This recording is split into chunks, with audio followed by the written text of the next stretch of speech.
नाशिकच्या सभेत मुख्यमंत्री देवेंद्र फडणवीस आक्रमक झाले. राज ठाकरे आणि ठाकरे बंधूंवर निशाणा साधत त्यांनी कुंभमेळ्याचा मुद्दा पुन्हा उचलून धरला. मी आजही सांगतो, ज्यावेळी कुंभमेळ्याची वेळ आली, कुंभमेळ्याच्या वेळी यांनी हात वर केले, काही करता येणार नाही म्हणून सांगितलं. आमच्याकडे वेळ कमी होता, पण गिरीश भाऊंनी आम्ही या ठिकाणी त्याही 2015च्या कुंभमेळ्यामध्ये यांनी सांगितलं महानगरपालिका एक पैसा देणार नाही.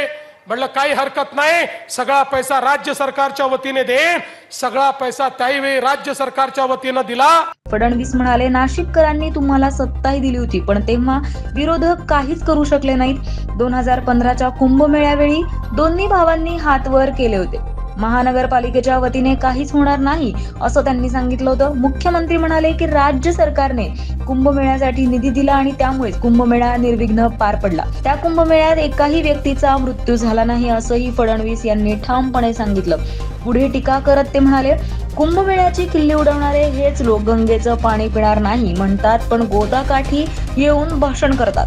फडणवीसांच्या या वक्तव्यामुळे नाशिकच्या प्रचारात ठाकरे बंधू विरुद्ध भाजप असा संघर्ष आणखी तीव्र झालाय.